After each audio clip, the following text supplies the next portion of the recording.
Paris, August 2012. A supermarket plastic bag.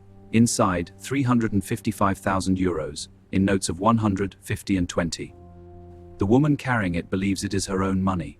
She is wrong about almost everything. Across the street, the police judiciaire has been watching for weeks. They will not arrest her tonight. They are after something much bigger.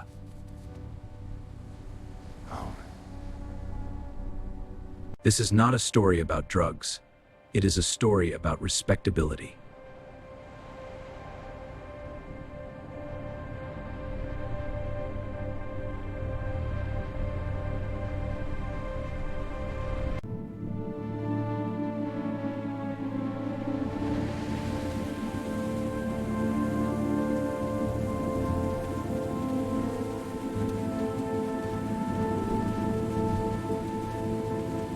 Remember the washing machine? Episode 1 followed the dirty cash. Episode 2 follows the clean clients, the ones queuing on the other side of the machine. In Geneva, discreet wealth managers look after French money that officially does not exist. Undeclared accounts, inheritances quietly parked abroad, money that cannot come home, at least not through a bank. So a family of financiers built a service, repatriation, in cash, hand-delivered, no wire, no trace, no questions. In Paris, a collector distributes envelopes of banknotes to the account holders. But the banknotes come straight from cannabis street sales. The clients receive drug money, and the traffickers get value in Switzerland. A perfect compensation loop, around 12 million euros. Nothing crosses the border but trust. Among the clients, shopkeepers, doctors, professionals, and one elected official of the city of Paris. Her Swiss account holds a family inheritance, roughly 350,000 euros, undeclared. One phone call, from a man she barely knows. A meeting arranged in haste. Days later, a stranger hands her a supermarket bag stuffed with cash. She believes she is quietly closing an embarrassing account. In reality, she has just stepped into a drug money laundering circuit.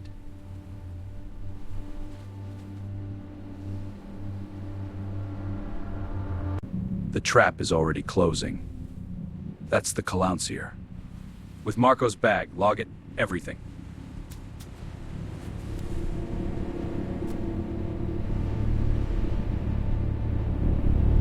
October 12th, 2012. Dawn raids across Paris and beyond. The traffickers, the collectors, the financiers, and the clients, the respectable ones. Charged with laundering, the elected official resigns from every mandate within days. In the end, 17 people plead guilty in the case.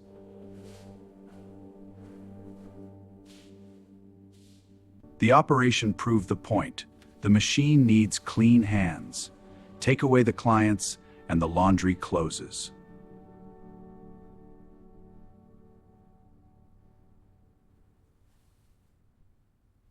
Tax fraud is a predicate offense. The respectable fraudster who repatriates informally becomes a launderer, whether or not they ever knew where the banknotes came from. 2. Compensation schemes need both ends. Your clean-looking client may be the clean end of a dirty loop. Screen the logic of the counterparty, not just the profile of the client. 3. The red flags were all there.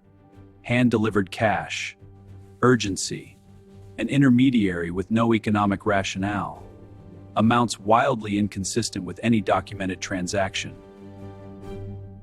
Regularization exists for a reason. The back door turns an administrative problem into a criminal one, and a fine into a conviction.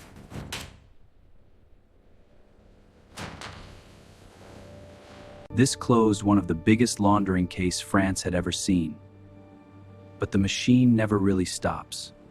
Somewhere, right now, another bag is changing hands.